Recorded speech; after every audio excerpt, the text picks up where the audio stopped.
Isang maganda at mapagpalang araw po sa inyong lahat, mga mahal kong kabarangay. Sa loob ng 6 na buwan mula nang tayo po ay mapagkatiwalaan bilang kagawad ng ating mahal na alabang, ikinagagalak ko pong ibahagi sa inyo at iulat ang ating naging panunungkulan, 10 ng ating mga proyekto at programang ating naisakatuparan sa ating mahal na Barangay Alabang. Bilang miyembro ng Sangguniang Barangay, ang inyo pong abang lingkod ay regular na dumadalo sa mga sesyon at programang ipinatutupad ng Sanggunian sa pangunguna po ng ating butihing Kapitana Tintin Abasding. Mga programang kapaki-pakinabang para sa ating mga kabarangay.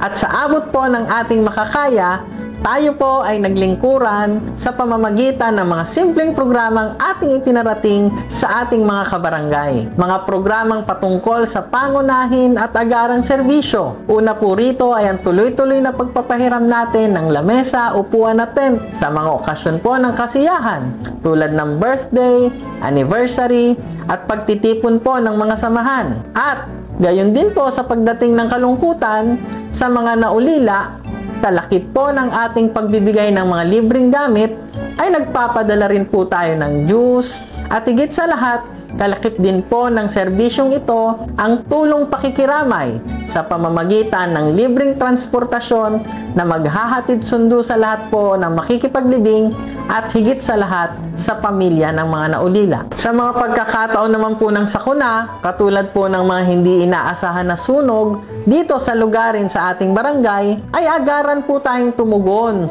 upang tumulong sa paghahakot ng mga gamit ng nasunugan at pagdating po ng punto na sila po ay nagsisimula na ulit, tayo po ay nagbigay ng konting tulong sa kanila sa pagbibigay ng kaunting gamit, kaunting pinansyal na tulong, at higit sa lahat, yung pong kaunting grocery items katulad ng bigas sa mga lugarin po ng 7A, 7B, at sa parte po ng baybaying riles tulad ng Joaquin, Cipriano, Mariategi, at Bautista. Isa rin po sa ating pinagtuunang pansin ang pagbibigay kaliwanagan sa mga lugarin ng Alabang na nakita po nating walang sapat na ilaw. Sa loob po ng 6 na buwan, tayo po ay nakapagpakabit na ng solar street lights na may kabuuang 35 sa iba't ibang lugarin na ating nasasakupan ng Barangay Alabang na sakali po na makakatulong sa pag-iwas sa krimen, sa sakuna, at disgrasya sa mga nasabi pong mga lugarin dito sa Alabang. Sa mga pagkakataon po na tayo ay may mga pagdiriwang katulad ng mga kapistahan dito sa ating barangay, sa socialized housing po sa Philinvest, tayo po ay nagbigay ng counting feeding program para sa mga dumalo sa misa. Pinagkalooban din po natin ng musik ang prosesyon sa nasabing pagtitipon upang makadagdag kasiyahan sa ating mga kababayan sa kanilang pagdiriwang ng kapistahan. Dumalo rin po tayo sa iba't ibang kapistahan tulad ng sa Sitio Pag-asa at Sitio Pricas, kapistahan po ng Santo Niño. Sa Davao Compound naman po, ang kanilang Pintakasi na Patrong San Jose. Sa Rizal Village naman po, ang kanilang Birheng Maria.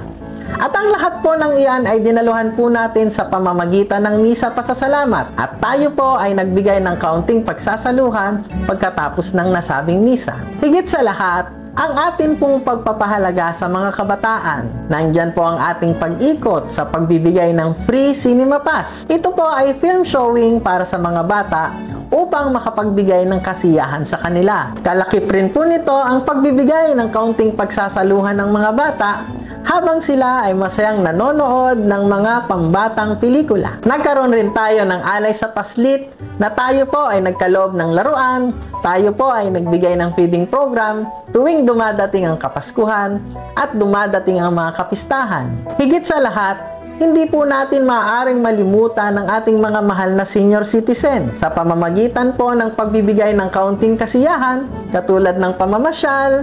Nandyan din po ang bisita iglesia nung panahon ng mahal na araw. Nagkaroon din po tayo ng pagdiriwang ng Mother's Day kasama sila, Valentine's Day, at higit sa lahat, yung kanila pong tulong medikal buwan-buwan ay nagbibigay po tayo ng kaunting maintenance na gamot para sa kanila. Higit sa lahat po, malugod ko pong ibinabalita na ibinabalik na po at pinagpapatuloy po natin ang ating scholarship program na tinatawag nating Forward to College program. Sa ngayon po, nakapagpatapos na po tayo ng 10 estudyante sa kolehiyo. Ito po ay sa pamamagitan ng ating scholarship program At nung nakaraang Marso ay binuksan po ulit natin ang application para makapagbigay ulit tayo at maituloy natin ang ating programa ng scholarship. Sa ating mga proyektong ito, nakamit po natin ang patuloy na pag-unlad sa ating barangay. Hindi lang ito nagbibigay ng kagalakan at tulong, kundi nagpapakita rin po ng pagkakaisa at pagmamahalan sa bawat isa. Sa akin pong panimulang termino bilang kagawad ng Alabang, hindi po madali ang ating mga pagsubok, ngunit sa tulong po ng ating Panginoon at suporta po ng bawat isa, tayo po ay patuloy na nagtatagumpay. Mayroon pa rin po tayong mga hamon tulad ng kahirapan at pangangailangan sa kalusugan. Ngunit tiwala po akong malalampasan natin ang mga ito sa pamamagitan ng pagkakaisa at pagtutulungan. Layunin rin po nating palawakin pa ang ating mga adhikain para sa isang mas progresibong barangay. At hinihikayat ko rin po kayong maging aktibo at suportahan ang mga programa po ng inyong abang lingkod. Maraming salamat po sa inyong suporta at pagmamahal sa Barangay Alabang. Ako po ulit ang inyong abang lingkod, Kagawad Floyd Pagyo. Taos pusong naglilingkod po sa inyong lahat at naway lagi po tayong pagpalain ng poong may kapal. Maraming salamat po.